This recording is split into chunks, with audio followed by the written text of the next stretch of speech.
সরকারকে মেসেজ দিতে পারি যে অবশ্যই হিজবুত তাওহীদকে বন্ধ করতে হবে, নয়তো এই জনগণকে কোনো অবস্থাতে থামিয়ে রাখা যাবে না।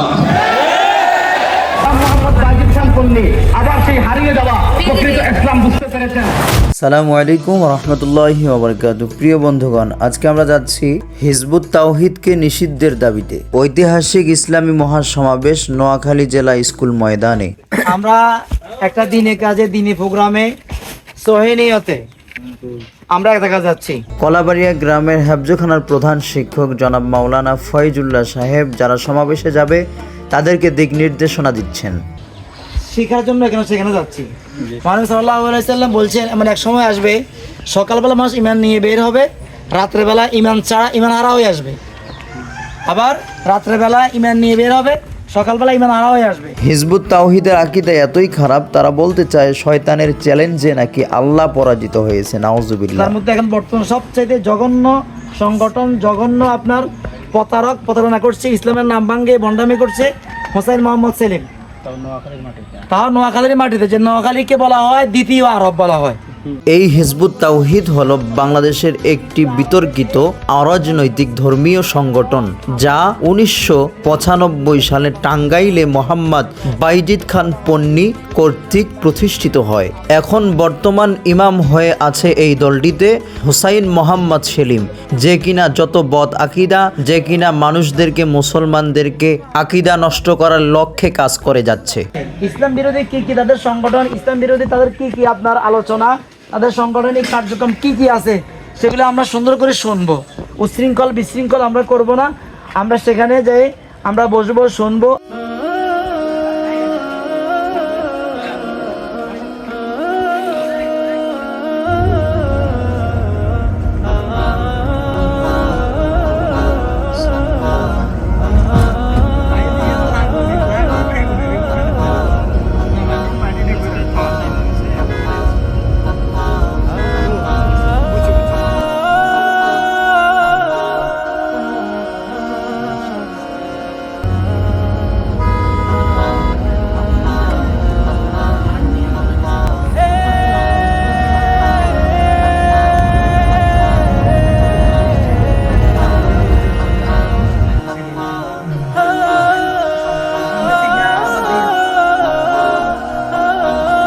অবশেষে আমরা এখন নোয়াখালী মসজিদে পৌঁছাইলাম।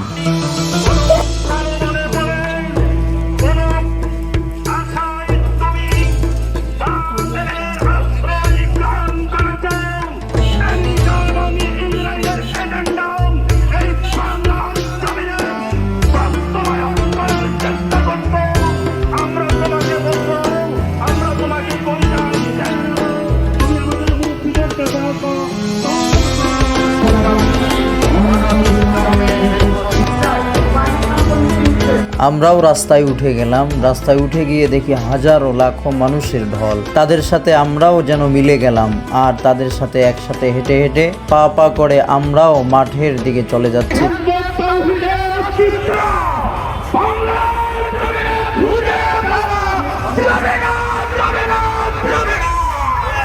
আমরা এখানে দেখতে পাচ্ছি ফুট ওভার ব্রিজে অসংখ্য অগণিত মানুষ দুই পাশ করে দাঁড়িয়ে আছে।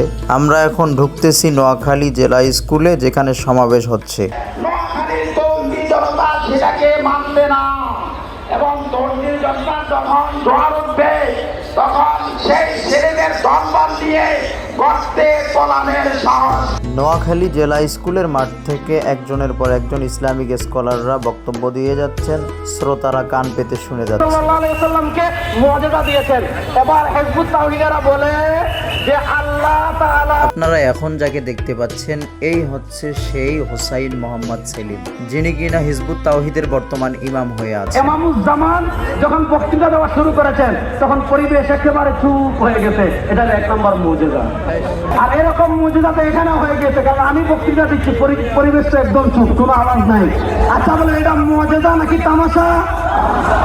হিজবুত তাওহীদের প্রতিষ্ঠাতা মোহাম্মদ বাইজিদ খান পন্নী তার ভিত্তিহীন মুজিজাগুলো উৎখাত করতেছে মুফতি রেজাউল করিম আবরার সাহেব।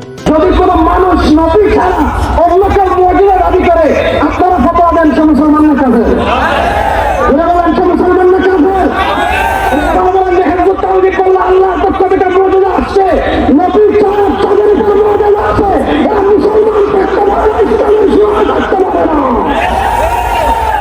এছাড়াও রাজনৈতিক অনেক নেতারা বক্তব্য রাখেন সেখানে।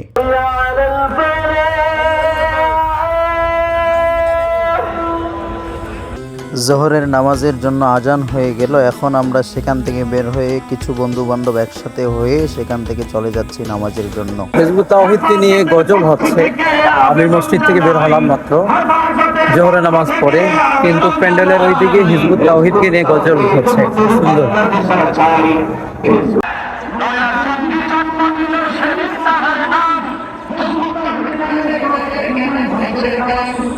এখন ভিডিও আকারে দেখা হচ্ছে হিজবুত তাওহীদের দেওয়া আগের কিছু বক্তব্য, যেগুলো ভ্রান্ত আকীদাপূর্ণ। মুসলমান দাবি করে কেন এদেরকে মুসলমান সার্টিফিকেট কে দিল? এই জাতির সামনে দাঁড়িয়ে দেখতে হবে তোমার ঈমান নাই। আমি আপনাদেরকে বলতে চাই, আপনারা শান্তি চান, আমরাও শান্তি চাই। আপনারা বলেন ওম শান্তি, শান্তি কামনা করেন। আপনারা বলেন রাম রাজত্ব, রাম রাজ্য। আমি রাজা রামচন্দ্র সম্পর্কে যা লেখাপড়া করেছি সামান্য। এভাবেই হোসাইন মোহাম্মদ সেলিমের যত ভ্রান্ত আকীদা আছে এগুলো জাতির সামনে তুলে ধরা হয়। আর যদি হিজবুত তাওহীদের বিরুদ্ধে কোনো অ্যাকশনে যেতে পারি, হিজবুত তাওহীদকে বন্ধ করতে পারি, ওর মুখোশ উন্মোচন করতে পারি, সরকারকে মেসেজ দিতে পারি যে অবশ্যই হিজবুত তাওহীদকে বন্ধ করতে হবে, নয়তো এই জনগণকে কোনো অবস্থাতে থামিয়ে রাখা যাবে না। এভাবেই চরমনার নায়েবে আমির সরকারের কাছে তাদের বিরুদ্ধে আপিল জানায়।